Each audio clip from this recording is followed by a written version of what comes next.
Et bonjour à tous, on se retrouve aujourd'hui pour une nouvelle vidéo. Aujourd'hui, je vais vous parler de For Sale.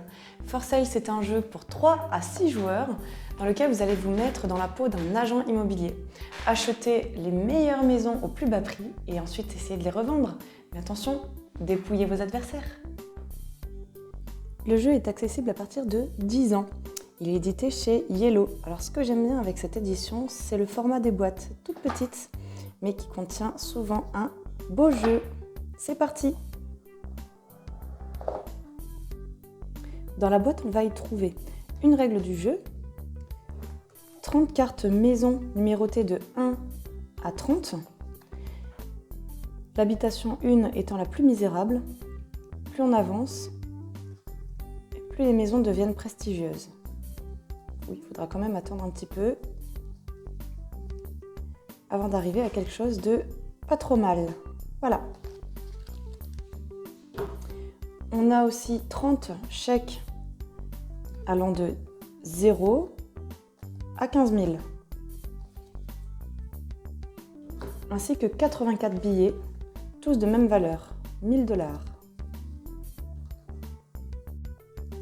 Avant de commencer la partie, distribue à chacun des joueurs un nombre de billets déterminé par le livret de règles. À 3 joueurs, nous distribuerons donc 28 billets chacun. For Sale se joue en 2 phases. La première phase est l'achat des maisons. On va pouvoir enchérir. On place sur la table 3 cartes maison tirées au hasard. 3 cartes, pourquoi? Parce qu'il y a 3 joueurs. Si on était 4, alors on aurait tiré 4 cartes maison.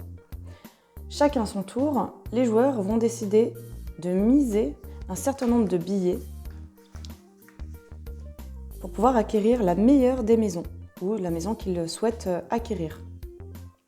Donc le premier joueur décide de miser 2000 $.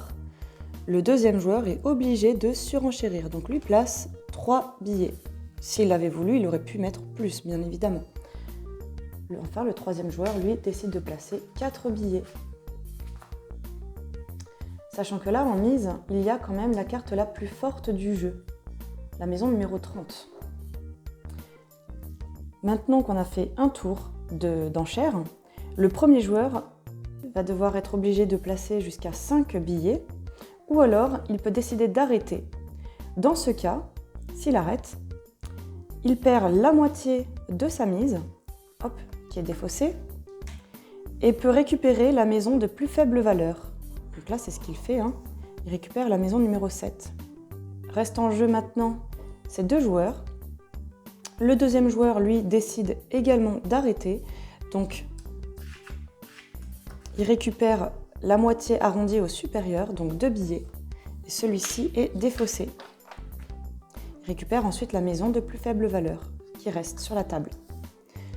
Maintenant, le troisième joueur, lui, il n'a plus le choix.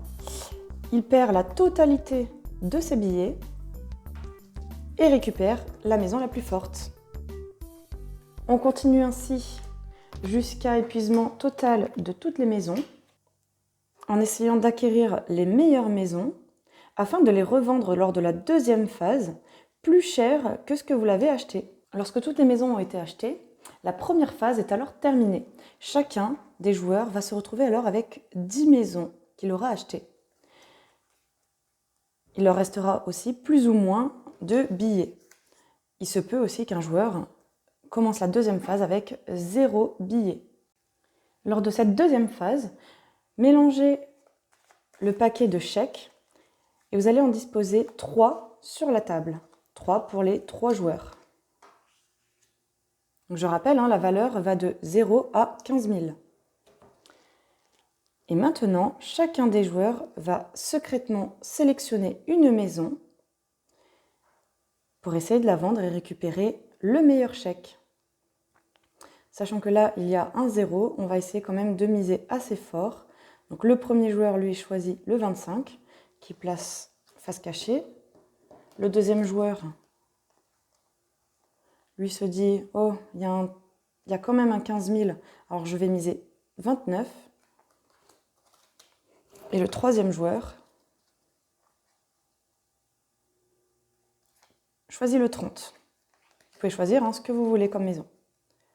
On révèle les cartes La plus forte valeur remporte le chèque le plus gros, qu'il met à côté de lui. On défausse les maisons utilisées, on ne pourra plus les jouer. Le deuxième choisit le chèque restant plus fort, donc 6 000. On défausse la maison. Et le dernier prend ce qui reste. Donc c'est bien dommage puisqu'il a quand même utilisé une maison de forte valeur pour récupérer un chèque à 0. On continue comme ça jusqu'à épuisement total de tous les chèques et forcément de toutes les maisons. Et à la fin de la partie, on fera le calcul de tous les chèques ainsi que des billets qu'il nous reste. Celui qui sera le plus riche remporte la partie. Donc Forcel est un jeu qui se joue assez facilement. Et ce que j'apprécie vraiment dans ce jeu, c'est que ce n'est pas parce qu'on a que des cartes de faible valeur que l'on ne va pas pouvoir récupérer de gros chèques. Ah oui, si lors d'un tirage il n'y a que des gros chèques, alors c'est le moment de jouer vos petites cartes. Merci d'avoir regardé la vidéo. Si elle t'a plu, tu peux t'abonner à ma chaîne et activer la cloche pour ne pas rater mes prochaines vidéos. À bientôt!